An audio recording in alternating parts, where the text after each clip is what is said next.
Salut à tous, c'est Spine, j'espère que vous allez bien. Alors, chose promise, chose due, je vous fais ma deuxième vidéo sur le Surface Duo où je vais vous donner mon ressenti après à peu près un mois d'utilisation, un peu plus même. A noter que c'est devenu mon appareil téléphonique principal, donc mon smartphone si vous préférez, puisque j'ai revendu mon Galaxy Note 10 Plus qui était mon smartphone précédent. Du coup, je vais vous donner mon ressenti uniquement sur cette vidéo. Je ne parlerai pas des caractéristiques techniques, etc.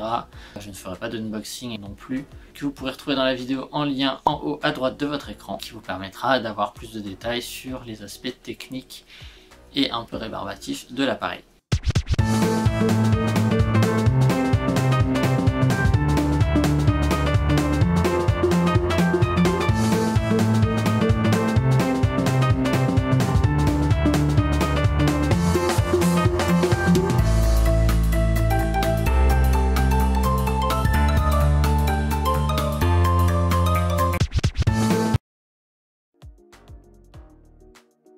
Pour ce qui est de l'OS, donc comme je l'ai dit dans la première vidéo, il y a eu pas mal de bugs qui ont été remontés au cours de sa sortie, notamment les pré-sorties qui ont été proposées à des influenceurs américains. Je vous rassure, il y a pas mal de ces bugs qui effectivement existaient mais qui ont été corrigés. Donc je le confirme, il y a bien eu des corrections de tous ces bugs. Perso, je vous avouerai que je n'ai pas eu la plupart des bugs dont j'avais entendu parler, notamment les problèmes d'écran, etc. Je les ai pas eu, mais j'en ai quand même eu quelques-uns. Au niveau de l'utilisation de l'OS, l'OS répond bien. Android c'est bien adapté, il n'y a pas de souci particulier à l'utilisation, les applications s'ouvrent, se ferment correctement. À part peut-être un type d'application que j'ai pas réussi à faire fonctionner correctement, c'est les applications de caméra où en fait l'image était soit déformée, soit elle avait une espèce de filtre blanc bizarre par-dessus, mais j'en parlerai plus tard sur la partie appareil photo. Mais sinon, à part ça, globalement le fonctionnement de l'OS est correct, il n'y a pas de souci, c'est fluide, j'ai pas eu de ralentissement particulier, j'ai pas eu de blocage particulier. Évidemment ça demande un temps d'adaptation tout simplement parce que le Surface Duo fonctionne avec un système de gesture qui va faire que par exemple si vous faites un glissement vers le haut, ça vous ouvre le tiroir d'application, alors que par exemple chez Samsung c'est l'inverse, c'est vers le bas. Et moi personnellement ça me perturbait pas mal puisque j'avais tendance à faire le mauvais sens à chaque fois.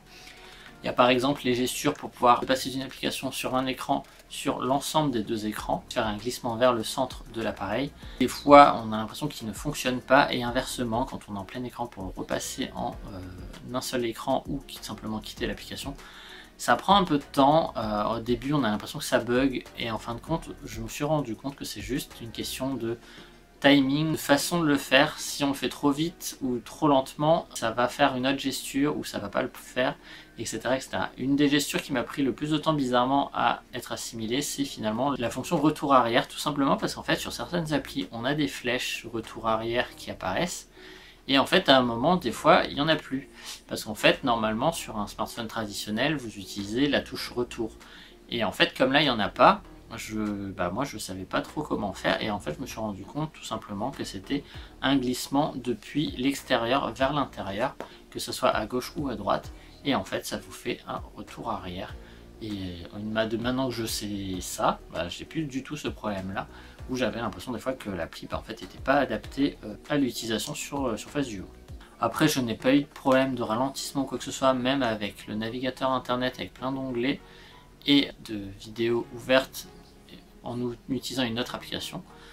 Par contre, j'ai eu un petit souci qui semble avoir disparu, c'est qu'à un moment, quand j'avais beaucoup d'onglets ouverts sur un navigateur, quand j'allais dans les raccourcis rapides en bas, j'avais beau cliquer sur Edge, en fait, il ne s'affichait pas tout de suite et je comprenais pas, ça mettait beaucoup de temps et il se passait rien, donc je me suis dit il y a un problème. Ça me le faisait sur d'autres applications, donc à un moment je me suis dit mais enfin il y a un souci quoi. Et depuis je n'ai plus ce souci, donc je pense que ça a été réglé lui aussi par une mise à jour, donc c'était un bug que j'avais rencontré moi personnellement. Pour parler de la partie qui vous intéresse quand même un minimum, c'est-à-dire la partie téléphonie, pour, puisque c'est quand même un smartphone quelque part, même s'il n'est pas présenté en tant que tel. Le Surface Duo a la particularité de quand on a reçu un appel, on n'a pas de notification, on a juste on a la sonnerie, etc.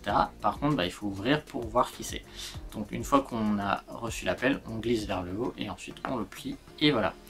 On peut évidemment l'utiliser avec un kit main libre ou des écouteurs Bluetooth. Là-dessus, rien ne change.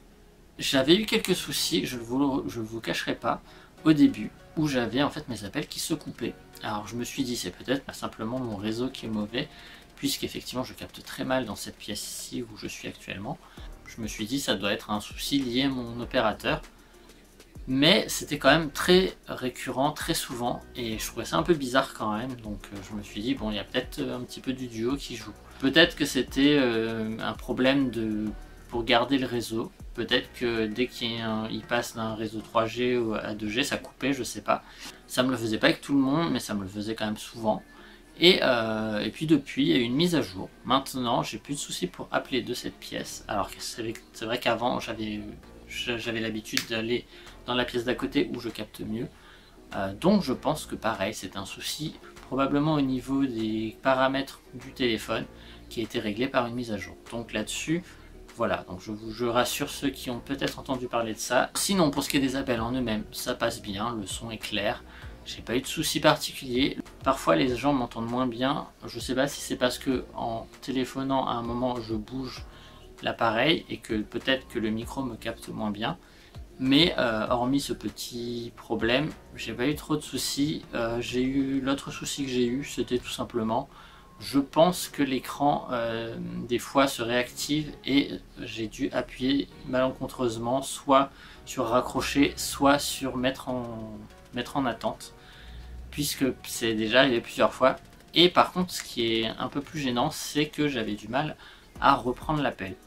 Donc ça m'est arrivé très peu de fois, mais ça m'est arrivé, donc je vous le dis. Globalement, sinon pas de soucis. En sans fil, ça passe très bien avec les écouteurs, il n'y a pas de soucis. J'ai testé avec mes Surface Earbuds, le son était bon. On m'a jamais dit qu'on m'entendait pas ou quoi que ce soit. Voilà. Après, une spécificité de cet appareil que j'aime beaucoup, qui est certes faisable sur d'autres appareils à un écran, c'est qu'on peut du coup en plein appel donc gérer plusieurs applis. Ce qui est bien, c'est que du coup, comme l'appel est sur un écran, on peut très bien utiliser l'autre écran en attendant. On n'a pas besoin de se débarrasser de du premier écran, ça nous fait quelque part gagner du temps. Ça marche très très bien. Et ça permet par exemple, vous êtes en appel, quelqu'un vous parle d'un truc, ouais tu peux me donner le numéro de machin, vous regardez directement, vous pouvez même lui envoyer en direct sur Messenger, par SMS ou quoi. Il n'y a pas de souci, vous pouvez le faire. Ou tout simplement la personne vous dit ah t'as vu la vidéo de machin, hop vous allez la regarder, vous la regardez pendant l'appel et enfin voilà, il y a plein de trucs que vous pouvez faire, vous pouvez prendre des notes avec OneNote par exemple, etc., etc. Je trouve que c'est une utilisation vraiment sympa.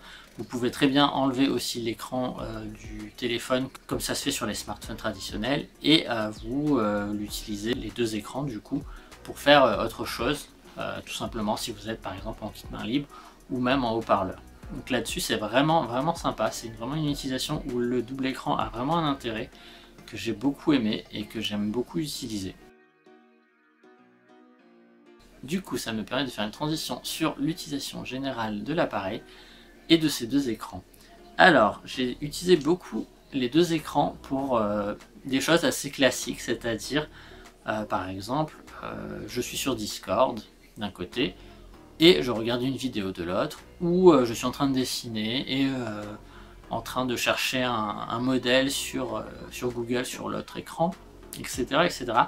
Et ça marche vraiment très très bien. Avec les réseaux sociaux, ça marche très très bien. Si par exemple vous voulez utiliser les réseaux sociaux pour faire quelque chose, pour consulter vos news, etc.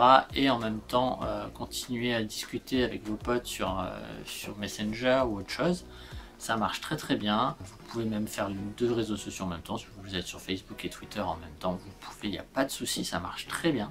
J'ai même poussé le vice jusqu'à regarder un stream et jouer en même temps. J'avais fait le test simplement en lançant Genshin Impact d'un côté et en regardant le Twitch de Ximzi, pour ne pas le citer, qui était en train de jouer lui aussi à Genshin Impact. et ça marchait nickel. J'ai pas eu de ralentissement sur Genshin Impact, j'ai pas eu de problème de diffusion de l'écran sur Twitch, et franchement j'étais super content, le tout connecté à ma manette. Bref, ça marchait très très bien. Donc ça me permet aussi de passer sur la partie jeux vidéo. J'ai très bien pu jouer à tous les jeux que j'ai testés, notamment Genshin Impact, qui est pourtant assez gourmand. Il tourne très très bien. J'ai pu tester Dead by Daylight aussi, ça tourne pareil, nickel. J'ai même pu y jouer sur ma télé, tout simplement en branchant un adaptateur HDMI et en connectant à ma télé. Et là encore ça marchait très bien, j'ai même streamé du Genshin Impact au début depuis mon Duo, puisque j'arrivais pas à l'installer sur PC, ça mettait énormément de temps. J'y ai très bien pu y jouer, j'y ai joué même en tactile, ça marchait très très bien. Le seul truc c'est évidemment, comme le ratio de l'écran est un peu différent, donc forcément quand on le met sur un écran en 16/9, on a des bords noirs. Donc c'est le seul petit bémol, c'est que je pouvais pas voir tout l'écran. Donc ça c'est vrai que c'est dommage. Mais voilà, ça marche très bien et ça permet aussi de l'utiliser par exemple si vous voulez le brancher sur un autre écran pour travailler. Vous pouvez utiliser Word ou n'importe quel logiciel de la suite Office.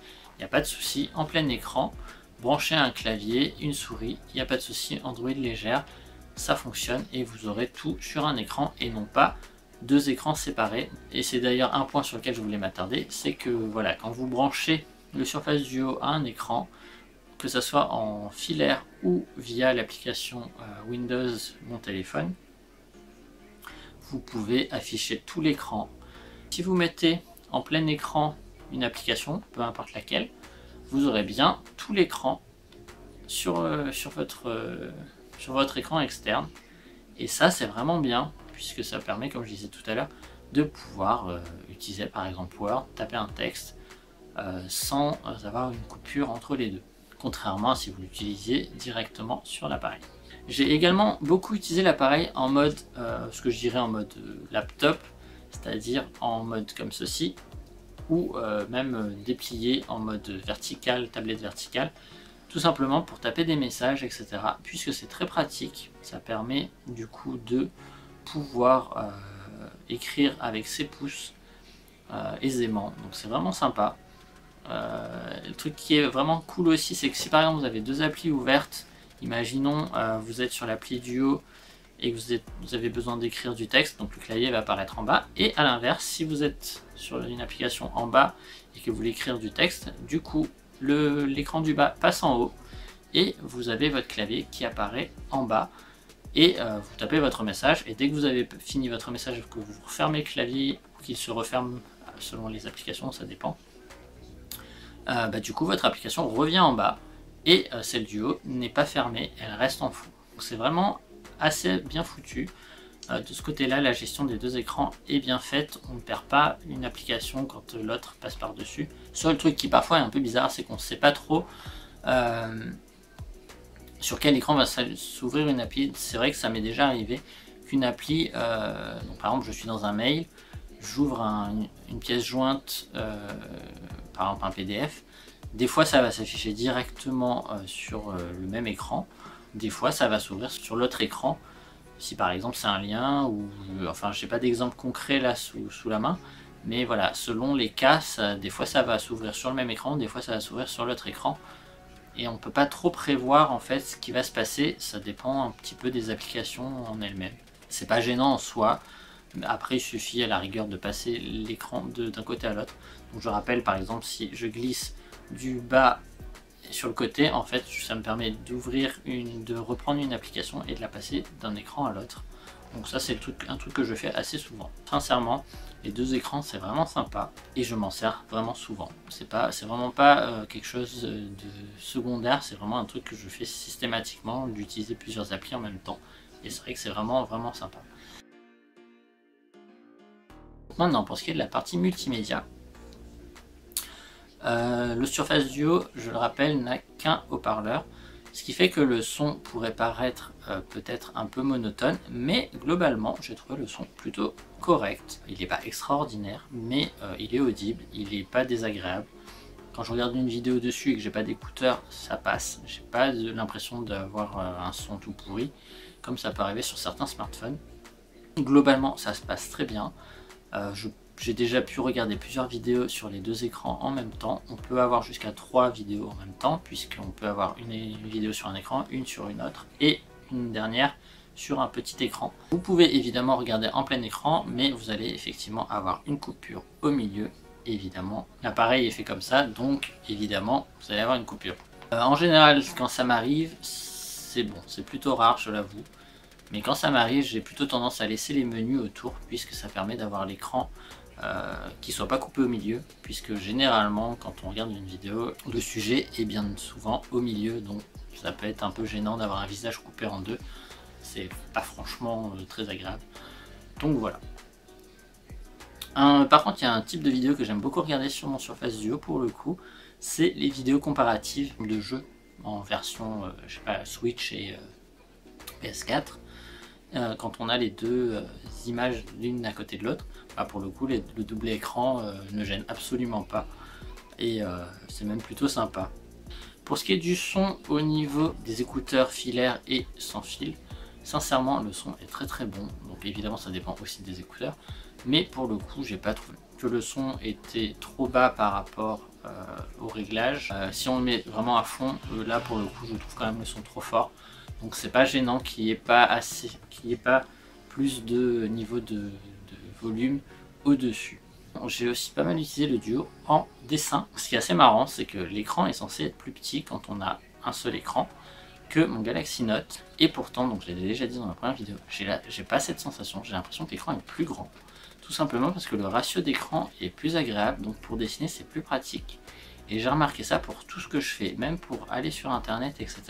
Je suis moins à l'étroit que sur mon ancien Galaxy Note où l'écran je le trouvais soit trop étroit à la verticale, soit trop petit, trop bas, soit pas assez haut quand j'étais à l'horizontale. Là, ça passe nickel. Que ce soit en portrait ou en paysage, en un écran ou deux écrans, pas de souci, c'est agréable dans tous les cas. Là-dessus, vraiment, c'est vraiment sympa. Et pour en revenir au dessin, j'ai beaucoup utilisé le dessin en streamant, c'est-à-dire en fait que je dessinais pendant les temps d'attente dans Ninjala. J'utilisais mon Duo connecté à l'application mon téléphone sur mon ordinateur et du coup en fait j'avais juste je faisais ce que j'avais à faire, ça s'affichait directement et sincèrement c'était très agréable. Le stylet est bien reconnu, alors il n'est pas parfait, je ferai une vidéo exprès sur la partie dessin pour ceux que ça intéresse, n'hésitez pas à le dire en commentaire si ça vous intéresse, pour parler plus en détail de cette partie là, puisqu'il y a quand même pas mal de choses à dire selon les stylets, selon les utilisations et selon les applications. Je vais parler un peu de l'appareil photo qui a beaucoup fait débat. Alors à l'utilisation, ça peut être un peu perturbant quand on lance l'application, qu'on a l'appareil photo qui du coup est ici. Bien souvent si on veut prendre une photo, il faut retourner. Ce qui peut être perturbant, c'est quand on le tient à l'envers, puisqu'en fait on a un peu du mal à savoir où on va viser, puisqu'en général il est plutôt en haut. Il faut avoir le réflexe de tourner son Duo du bon sens. Et parfois c'est vrai que c'est pas évident. L'autre truc c'est que du coup c'est peut-être un peu moins rapide à gérer que sur un smartphone traditionnel où on ouvre l'application et on prend sa photo.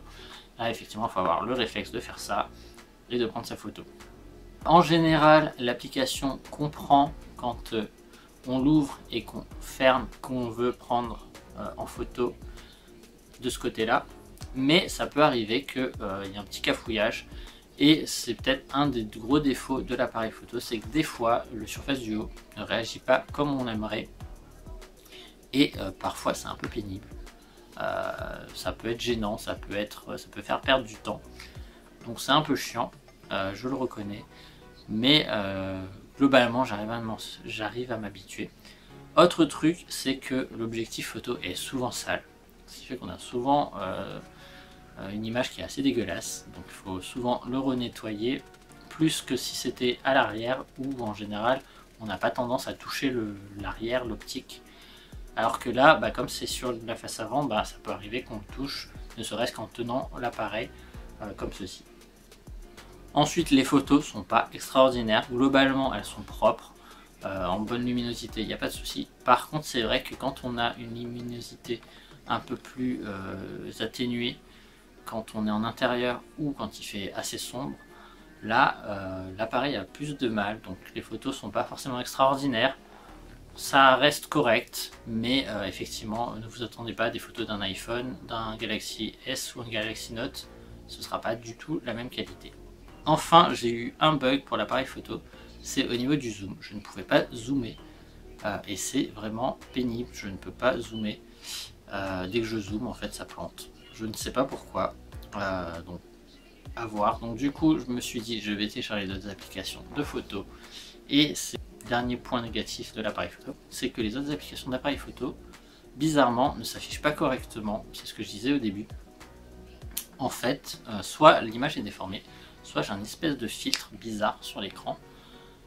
J'ai pas compris pourquoi, mais ça me l'a fait sur toutes les applis que j'ai testées. J'en ai pas testé 36 non plus, mais en tout cas j'ai remarqué ça sur toutes les applis. Soit l'image est complètement déformée, soit parce qu'en fait je pense que l'image s'étire à cause du ratio de l'écran. Donc voilà pour l'utilisation de multimédia. Donc sincèrement en vidéo, en audio, pas de souci. L'appareil photo c'est peut-être plus en retrait. C'est peut-être un des principaux défauts du Duo. Et ça me permet de faire une transition sur ces fameux défauts et sur les choses que je pourrais trouver sympa d'améliorer.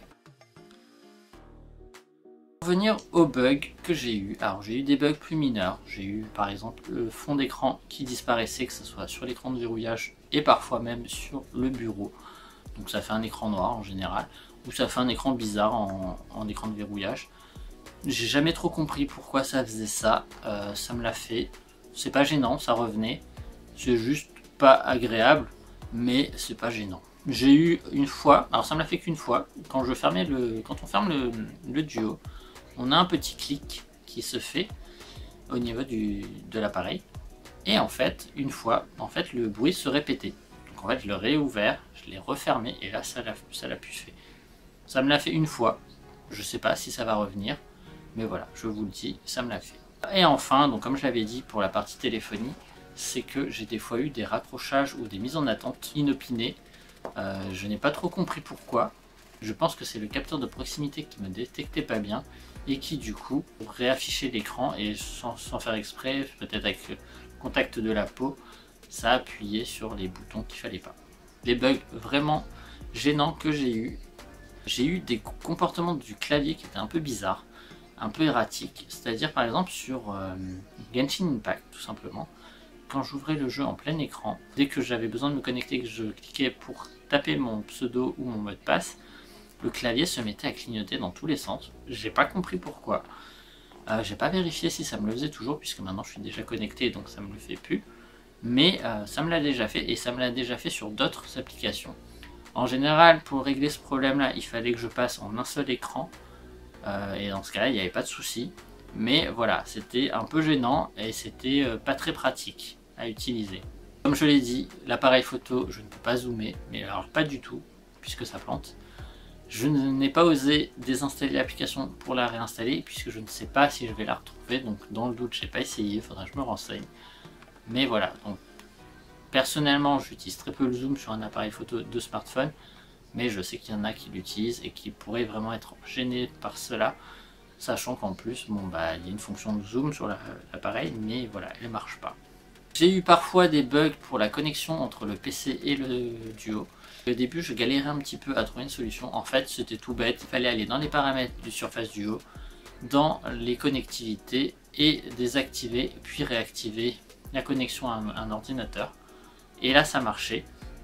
Par contre, l'outil de passer uniquement par le raccourci en haut de l'écran ne suffisait pas. Il fallait vraiment faire cette étape pour que ça marche. Depuis, j'ai pas trop eu le souci, mais voilà, si jamais ça vous arrive, pensez juste à aller dans les paramètres, dans connectivité et dans connexion à Windows et vous désactivez, réactivez. Ça, normalement, ça devrait fonctionner. Et enfin, certainement la plus gênante, dont j'en ai déjà un peu parlé au tout début, c'est certaines gestures qui se font pas. C'est-à-dire on va essayer de passer d'un plein écran à un écran. Des fois ça va mal se faire, ça va pas réagir. Comme je le disais, en fait il faut prendre le coup de main, faut pas aller trop vite, faut pas aller trop lentement, etc. Évidemment c'est pas évident au début, mais parfois ça bloque quand même, souvent parce qu'en fait l'application n'est pas prévue comme ça, elle a du mal à comprendre ce qu'on veut faire. Ça peut être pénible pour certains quand on essaye de faire un truc et qu'on a beau essayer de le faire plusieurs fois, ça marche pas. Notamment ça m'est arrivé sur certaines applications de dessin où j'étais en plein écran, je voulais repasser en un écran, j'arrivais pas, ou inversement. La solution la plus simple que j'ai trouvée, c'était de passer en un seul écran en ouvrant complètement le duo pour qu'il se force à se mettre sur un écran, et ensuite je pouvais faire ce que j'avais en remettant les deux écrans vis-à-vis. Ce bug là je l'ai surtout vu pour les applications de dessin, j'ai pas trop ressenti ça pour autre chose, peut-être aussi sur les jeux puisque les jeux ne sont pas prévus non plus pour ça. Genshin Impact, à part l'histoire du clavier, il n'a pas eu de souci à passer du plein écran à l'écran simple. J'ai eu le problème sur Shadow, donc j'en ai parlé dans la première vidéo, où en fait le plein écran se fait pas totalement, enfin c'est assez bizarre. Donc voilà pour ce qui était des bugs, et je vais finir sur ce que je trouve qui pourrait être amélioré sur l'appareil. Comme vous le savez, l'appareil est que 4G, donc déjà une compatibilité 5G ça pourrait être sympa. Bon, la 5G n'est pas encore disponible en France au moment où je vous parle, mais ça ne devrait pas tarder. Et je pense qu'ils ne l'ont pas fait pour une question tout simplement d'autonomie. J'ai vu que pas mal de smartphones ont une autonomie réduite à cause de la 5G. Et je pense que comme c'était encore assez nouveau, ils n'ont pas voulu le mettre pour éviter de baisser encore l'autonomie, sachant que l'appareil est très très fin et que la batterie n'est pas non plus énorme. Même si l'autonomie, personnellement, j'ai pas eu de soucis. C'est vrai que j'en ai pas parlé, mais je l'ai trouvé très très bonne, très correcte. J'ai pas eu de soucis d'autonomie. Évidemment, quand on l'utilise beaucoup, ça fond.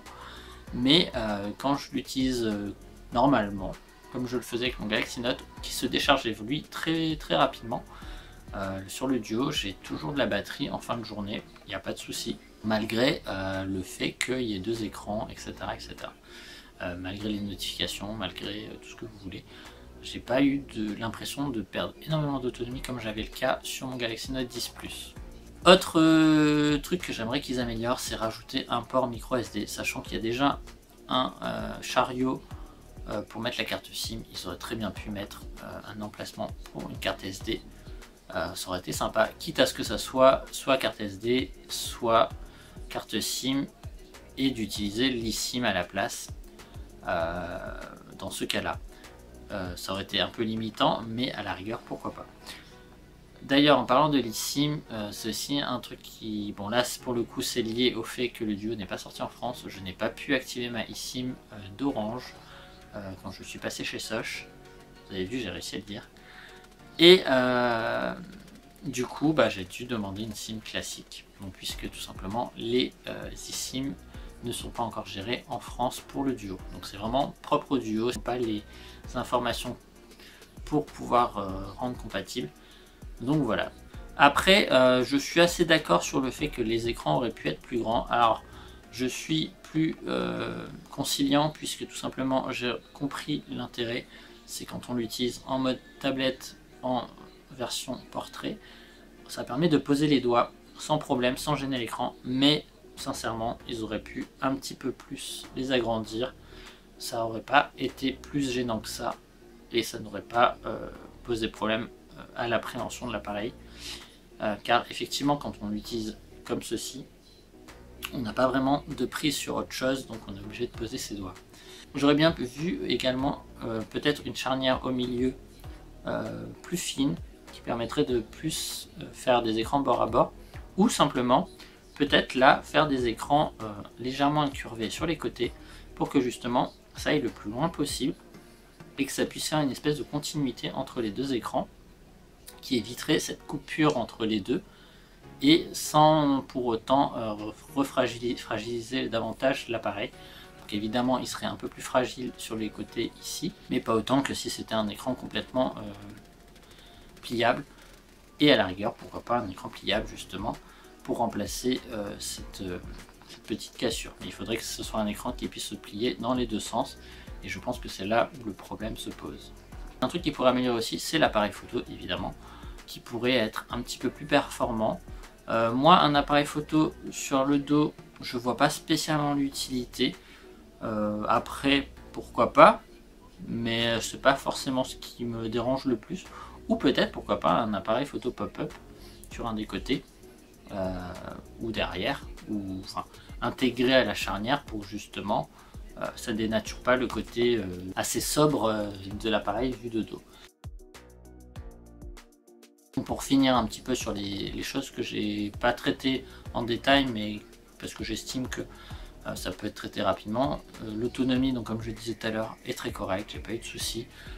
Quand je l'utilise de manière normale, ça tient bien la journée, il n'y a pas de souci, ça tient même mieux que mon Galaxy Note 10 Plus où j'étais toujours en galère de batterie en fin de journée. J'avais trouvé ça dommage qu'ils aient pas mis le Windows Hello de la caméra. Au final, vu que ça marche bien au niveau du capteur d'empreinte et que c'est très pratique, au final ça ne me dérange pas plus que ça non plus.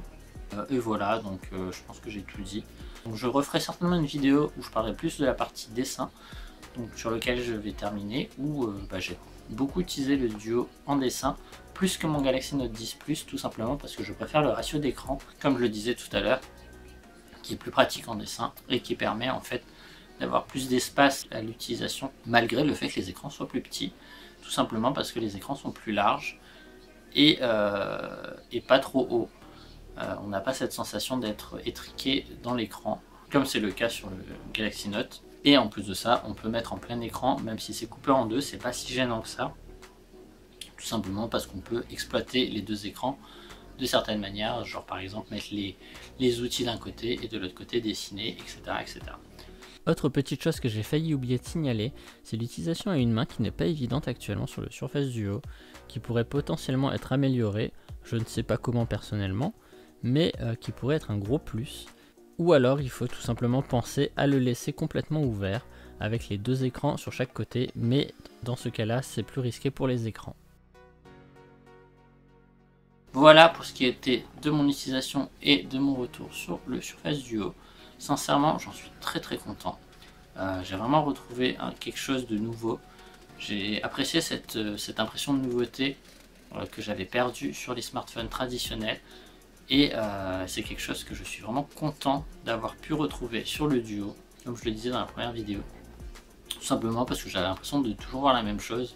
À part les écrans pliables et lui, je voyais pas vraiment d'appareil motivant à tester. Alors il m'a coûté cher, c'est vrai, très cher, et j'ai énormément galéré pour le récupérer. J'ai aucun regret de l'avoir pris, d'avoir pu le tester en avant-première en France. Et vu qu'il n'est toujours pas sorti au jour d'aujourd'hui, je n'ai aucun regret de l'avoir acheté aux États-Unis, puisque de toute façon, on ne sait toujours pas quand est-ce qu'il va sortir en Europe. J'espère que la vidéo vous a plu. N'hésitez pas si vous avez des questions sur des choses que j'ai oublié d'aborder ou que j'ai simplement pas pensé à aborder. N'hésitez pas à laisser un commentaire ou un like sur la vidéo, éventuellement à vous abonner si vous souhaitez suivre mes prochaines vidéos et à me suivre sur Twitch ou sur les réseaux sociaux, comme je le dis à chaque fois, où je stream un peu tous les jours. Voilà, vous avez les liens en dessous, n'hésitez pas, ça fait toujours plaisir. Voilà, je vous dis à très bientôt pour une nouvelle vidéo, c'était Spine, salut!